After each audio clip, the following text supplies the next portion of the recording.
te pones ahí en tareas.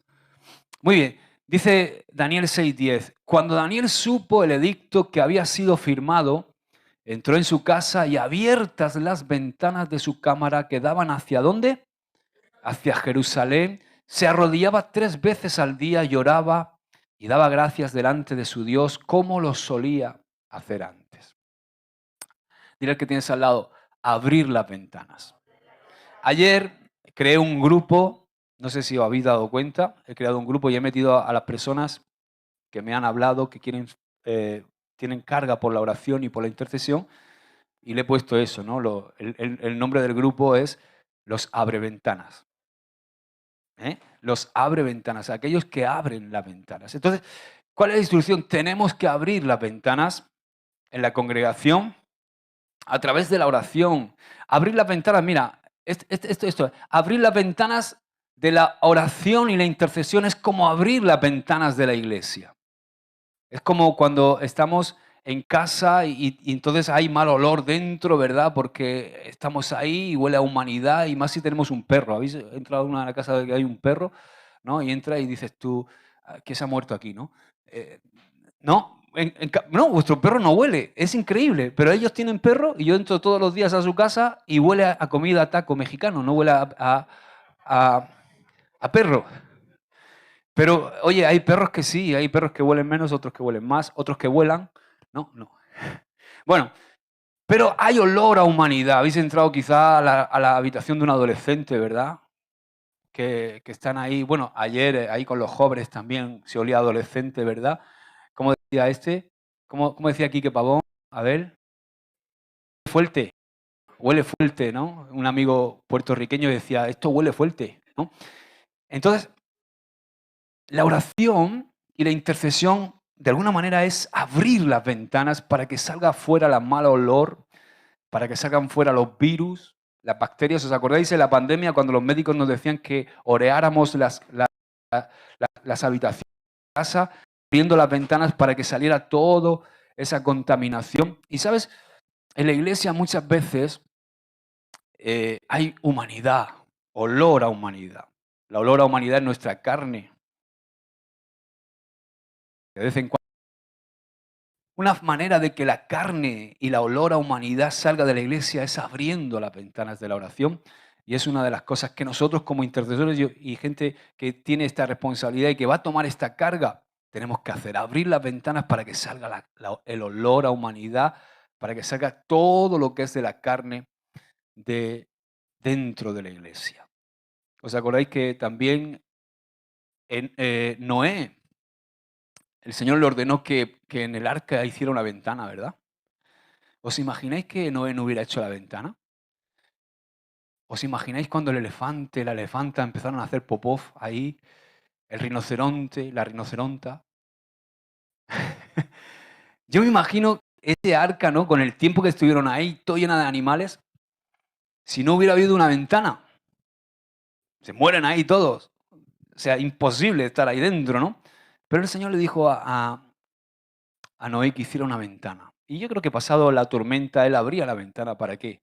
Para que entrara el oxígeno, ¿no? Así que hay que abrir las ventanas de la palabra de Dios también, y abrir las ventanas de la adoración. Estas son 3 ventanas que tenemos que abrir. La ventana de la oración y la intercesión, la ventana de la palabra de Dios y la ventana de la adoración, del sacerdocio y servicio. Amén. Y eso es lo que vamos a hacer. ¿Qué pasa cuando abrimos las ventanas? Muy sencillo, ¿no? Lo he dicho. Mirad, fijaos esta foto, esta mañana la he tomado cuando he entrado a despertar a mis hijos, ¿no? He entrado a un cuarto de adolescentes, ¿no? Y entonces estaban durmiendo. Mis hijos no huelen, ¿eh? De verdad, os lo digo en serio, no por nada. Pero sí que es verdad, porque están siempre en la ducha, que pago unas facturas de luz, de calentador, que eso es increíble, macho, parecen ranas. Entonces, he abierto las ventanas, ¿no? Y quería que escenificar este pensamiento, ¿no? Con abrir las ventanas para poder orear. Entonces, cuando abrimos las ventanas, entra oxígeno. Cuando nosotros, a través de la oración, abrimos las ventanas de la iglesia, lo que entra es el oxígeno. Y el oxígeno es como el neuma, ¿verdad? El neuma de Dios, el Espíritu de Dios entra a la iglesia y se elimina el mal olor, saca los virus. Vamos para adelante, Marco, sígueme, campeón. Yo sé que tú tienes la capacidad para hacerlo. Sé que puedes hacer 4 cosas. Cuando abrimos las ventanas, entra el oxígeno, el neuma, se elimina el mal olor, saca los virus, las bacterias. Otra cosa muy importante que entra, número 2, es que entra la luz, ¿verdad? Se ve mejor. Tenemos mejor visión. Dice el Salmo que lámpara es a mis pies tu palabra, ¿verdad? Cuando abrimos las ventanas de la oración en la iglesia, entra la luz, entra la palabra de Dios, entra la guía del Espíritu Santo, todo se ve mejor. Y otra cosa muy importante, y quiero que veas esta foto. Fijaos que esta foto, esta mujer está viendo las ventanas, pero estamos viéndolo desde otra perspectiva, ¿verdad? ¿Qué estamos viendo? Estamos viendo la casa, ¿no? ¿Verdad? Cuando tú abres las ventanas de tu casa y corres las cortinas, no solamente entra lo de fuera, sino que el que está afuera, lo de dentro. Entonces, una de las cosas que hacemos cuando abrimos las ventanas es que mostramos el interior a lo que está afuera.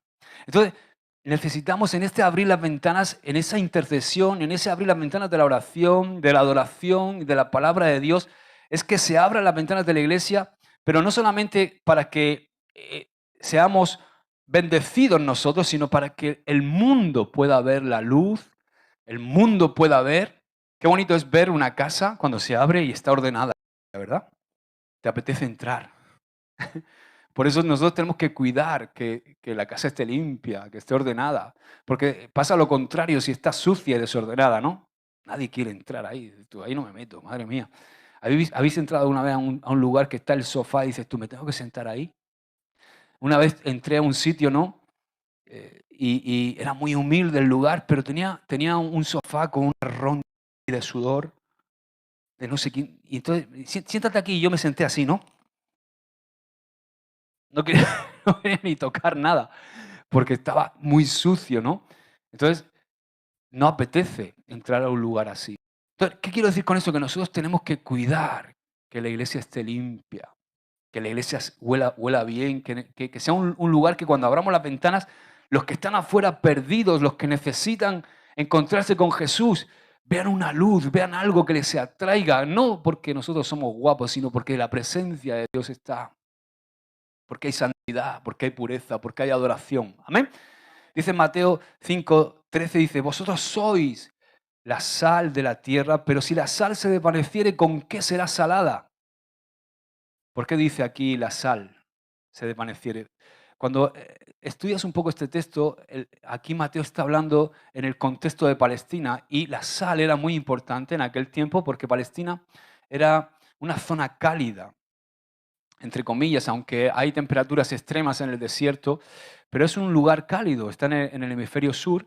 Entonces la sal era esencial para preservar los alimentos, no había frigoríficos como hay ahora, entonces la sal tenía ese efecto de preservar los alimentos, los cubrían con sal y también tenía se empleaba como antiséptico, ¿no? Para las heridas y todo eso.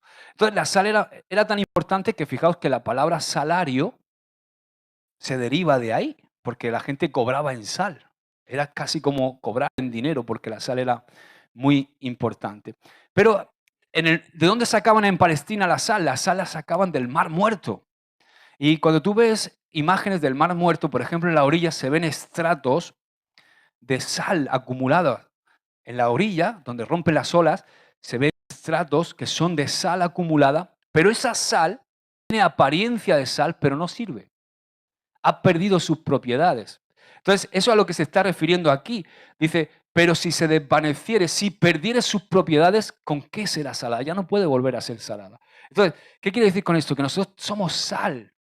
Lo que tiene que ver la gente cuando nosotros abrimos las ventanas de fuera, que hay sal en nuestra casa, que hay luz y que hay sal. Y que esa no es postureo, no es apariencia, no es algo, ay, qué bien, qué bonito, qué lo chulo, qué buena apariencia tienen, parece sal, pero no es sal. No, nosotros tenemos que ser sal, sal que preserva, sal que es un antiséptico contra el pecado, sal que sana. Amén. Y muy importante, sal que produce sed. que produce sed de lo de Dios en la gente. Amén. Entonces también tiene que ser luz. Fijaos, el texto sigue diciendo, dice, vosotros sois la luz del mundo, una ciudad sentada sobre un monte no se puede esconder. O sea, hay que abrir las ventanas, no podemos escondernos. ¿Verdad que cuando tenemos la casa sucia, nadie abre las ventanas de su casa para que la vea la gente? No, por lo menos mi mujer no. Si tiene un cojín mal puesto, tiene que estar todo perfecto, si no, no abre. Y todo lleno de velas de esas que echan buen olor, ¿no? Entonces, dice, vosotros sois la luz de la ciudad sentada, no se esconde.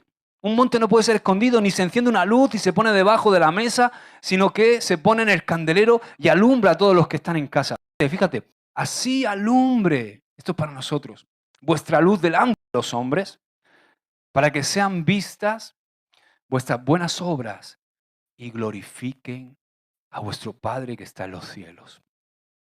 Para que sea vista vuestra religiosidad, para que sea vista vuestro postureo, para que sea visto ¿qué? Vuestras buenas obras. Para que sea visto lo bien que predicáis. Claro, si se predica bien es una buena obra, ¿no? Pero entiéndeme lo que quiero decir. Para que sea visto nuestra vida, la vida de la iglesia. Lo que el mundo necesita ahí fuera es la vida de la iglesia.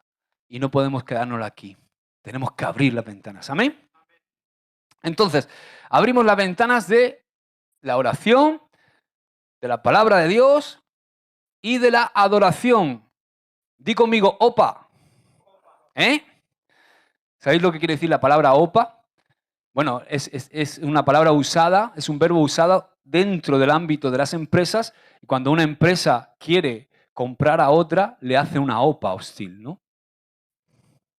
Hostil, puede ser hostil o buena, pero en este caso casi siempre son hostiles, ¿no? Entonces, le hacen una opa para quedarse con la empresa. Y nosotros le vamos a hacer una opa, pero al reino de las tinieblas, aquí en Águilas. ¿Eh? Y nos vamos a quedar con la gente que necesita a Cristo y que necesita encontrarse con la luz. ¿Cuántos quieren hacer una opa al reino de las tinieblas?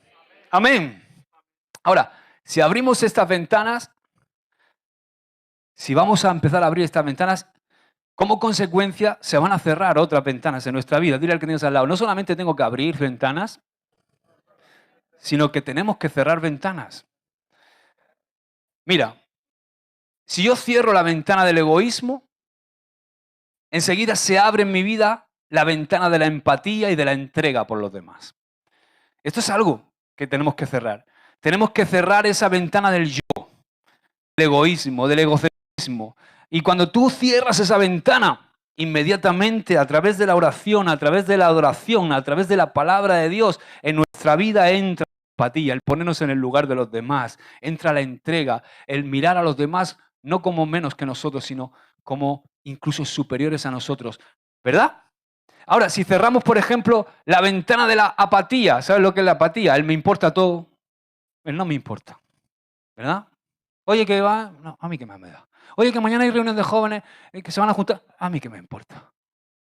Si tú cierras la ventana de la empatía, inmediatamente se abre la del compromiso. Cuando tú cierras la ventana del mundo, se abre la ventana del reino de Dios. Cuando digo la ventana del mundo, ¿sabes qué? Que estamos infoxicados, estamos intoxicados de información. Y tenemos un montón de ventanas abiertas. Una de ellas es tu teléfono móvil, tu televisor. Y no estoy diciendo que no estemos informados, necesitamos estar informados, pero a veces estamos atiborrados y pasamos el tiempo y el día entero y se nos van las fuerzas y se nos va el ánimo y la fe por un desagüe que se llama redes sociales, que se llama internet, que se llama televisión, que se llama... ¿qué es lo que he dicho al principio? No. Las noticias, ¿no? Estar constantemente... Yo me acuerdo que antiguamente vivíamos más tranquilos. Cuando pasaba algo en China te enterabas a los 3 meses, ¿no? Ahora pasa algo en China y te enteras a los 3 segundos. Y así con todo. Entonces yo tengo que cerrar eso. Algunas veces tengo que cerrar mi celular, tengo que cerrar mi portátil, mi tablet, mi televisión y abrir la palabra de Dios. Abrir las ventanas de la oración. Escuchar lo que Dios quiere hacer. Sí, el mundo está así, pero ¿qué dice Dios de esto? ¿Sobre qué voy a fundamentar o vamos a fundamentar nuestra fe, nuestra iglesia? ¿Sobre qué vamos a caminar? ¿Sobre la información? o sobre la palabra de Dios. Amén. Entonces, cerramos esas ventanas de vez en cuando. Tenemos que cerrar las ventanas del pecado en todas sus manifestaciones, de una vez y por todas, porque cuando cerramos las ventanas del pecado se abren las ventanas de la vida de Dios y de la santidad. Y viene luz y orden a nuestros hogares y a nuestras casas. Primero nuestra vida, después a nuestras casas. Si cerramos las ventanas de la ira, se abren las ventanas de la mansedumbre en nuestra vida. Si cerramos las ventanas de la envidia, se abren las ventanas de una amistad sana con nuestros compañeros, con nuestros hermanos, con nuestros compañeros de trabajo, con todos. Si cerramos las ventanas del temor, se abre la ventana de la paz. Si cerramos la ventana de la cobardía, se abre la del valor. La mentira, se abre la de la verdad. El orgullo, si cerramos la ventana del orgullo, se abre la ventana de la humildad. Y si cerramos la ventana de la incredulidad, se abre la ventana de la fe. Aleluya, la fe en Jesucristo nuestro Señor. Aleluya. Amén. Ahora, ¿cómo vamos a hacer? Esta es la instrucción, ¿no? ¿Cómo vamos a hacer esto? Yo te voy a dejar este texto, te voy a leer este texto y te voy a dejar otro para que lo leas en casa, ¿vale? ¿Cómo tenemos que abrir las ventanas? ¿Cómo tenemos que todos los que se vayan a comprometer en este servicio de la oración? Por supuesto, no hay nadie que tenga que estar obligado. Aquí no hay nadie obligado, todo esto es por fe y lo que no es por fe es pecado. Pero todo el que quiera asumir el compromiso, ¿cómo vamos a orar? ¿Cómo vamos a interceder? ¿Cómo vamos a abrir las ventanas? Números 16:46 dice, y dijo Moisés a Aarón, toma el incensario y pon en él fuego del altar. ¿De dónde? Del altar. Y sobre él pon incienso y ve pronto a la congregación y haz expiación por ellos, porque el furor ha salido de la presencia de Jehová. La mortandad ha comenzado. Entonces tomó Aarón el incensario, como Moisés dijo, y corrió en medio de la congregación. Y he aquí que la mortandad había comenzado en el pueblo. Y él puso incienso e hizo expiación por el pueblo y se puso entre los muertos y los vivos y cesó la mortandad. Esto es un episodio trágico del pueblo de Israel. El pueblo de Israel empezó a murmurar y a levantarse en contra de Moisés y de Aarón. Y en ese momento el furor de Dios cayó sobre la congregación y estaban muriendo. Estaban cayendo como moscas cuando echa el insecticida, igual. Y entonces en ese momento Moisés le dice a Aarón, el sacerdote Aarón, a su hermano, le dice, ve corriendo, toma el incensario.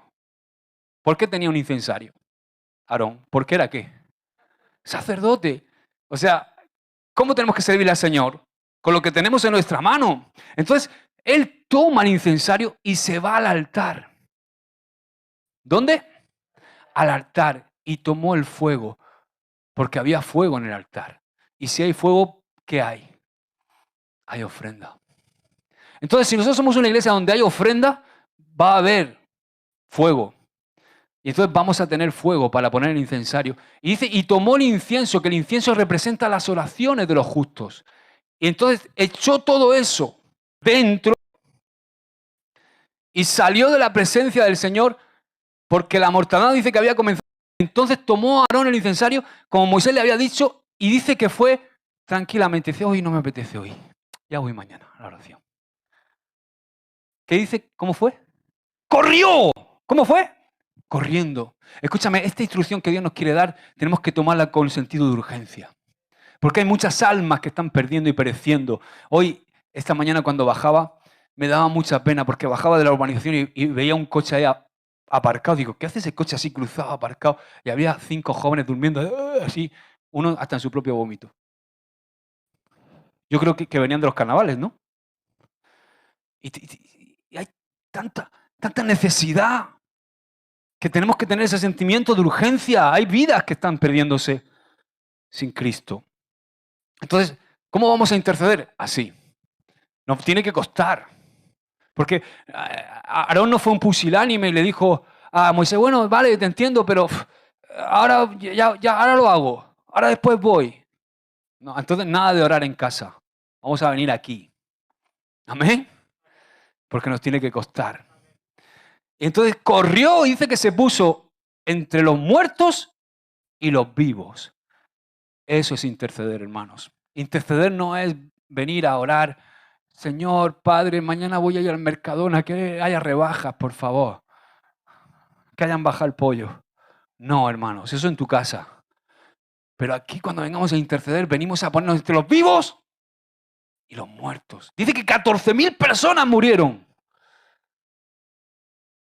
Y tuvo con arrojo, con valentía, así tenemos que venir a esta instrucción a orar al Señor. Y se puso con su incensario y estaban muriendo. Y aquí estaban los vivos y los muertos estaban delante y estaba viniendo la plaga y iban cayendo como moscas. Y entonces él se puso en medio. Eso es interceder. Tomó el incensario y se puso en medio y dice que la mortandad cesó. Amén. Y si quieres saber cómo, mira, hay un ejemplo de cómo hay que interceder perfecto. Hay más. Si quieres te puedo pasar algunos más porque también está Daniel, está Ezequiel. Pero Moisés, en Números 14 del 10 al 20, léelo cuando llegues a casa y vas a ver cómo se intercede. Porque ahí está cómo hay que pedirle a Dios. Me encanta cómo lo hace Moisés porque dice, recuerda que tú eres el Dios de este pueblo. Que si a este pueblo le va mal, el nombre que va a ser echado por los suelos es el tuyo. Hazlo por amor de tu nombre. No lo hagas por nosotros, sino por tu nombre, por tu gloria. Amén. Ese tiene que ser nuestro espíritu. Entonces la instrucción es esta. Todos los jueves vamos a interceder. Ahora, tú me vas a decir, bueno, pastor, yo no puedo. Vamos a ver si es verdad que no puedes. Porque cuando estábamos intercediendo los viernes aquí a las 7 de la mañana, muchos me decían, es que claro, a las 7 de la mañana yo no puedo. Bueno, era a las 6, es verdad. Es que a las 7 de la mañana yo no puedo. Porque claro, Sabanás me agarra, ¿no? Entonces, bueno, ok. Si no puedes, estupendo. Ahora, vamos a orar como dice ahí. ¿Cómo dice Daniel? Daniel oraba 3 veces al día. Entonces, los jueves va a estar la iglesia abierta. A partir de las 7 ya tengo las personas que van a estar abriendo con su llave aquí para venir a interceder. Yo trataré de estar todos los jueves que pueda y en el turno que pueda. Entonces, vamos a estar a las 7, el que pueda a las 7 de la mañana. ¿Qué no puedes a las 7? A las 5 también va a haber otra persona aquí intercediendo. ¿Cuánto tiempo? 1 hora, hora y media, 2 horas, el tiempo que el Señor os guíe a interceder. Ahora, no me venga a las 7 de la mañana y te tira hasta las 8 de la noche, ¿no? Bueno, alguno si quiere venir y te hace todo el día, no pasa nada. Entonces, a las 5 por la tarde y por la noche a las 8. Entonces, es que pastor, claro, es que me viene mal la hora, es que no puedo. ¿No puedes nunca? Vamos a ver si puedes. Ahora, no quiero que sea una carga, como algo religioso, a ver que yo tengo que estar allí porque claro, tengo que quedar bien. No, esto tiene que ser algo que tú sientas, que verdaderamente sientas esta carga. Entonces tú digas, oye, a lo mejor no puedo todos los jueves, pero un jueves al mes, en cualquier horario, ¿verdad? Entonces, ¿cuántos quieren comprometerse con esto? ¿Os acordáis lo que nos dijo la semana pasada el Señor? Mira, ¿qué nos dijo? 90 días, 2 horas. Recuerda nuestro compromiso de servicio. Vamos a estar 3 meses. 3 meses en los cuales nos comprometemos a no criticar a la iglesia, a no quejarnos de nada de la iglesia y a servir 2 horas a cualquier persona en cualquier ámbito de la iglesia, a servir 2 horas a la semana. ¿Amén? Así que, bueno, esto quería compartiros. ¿Está clara la instrucción? Muy bien.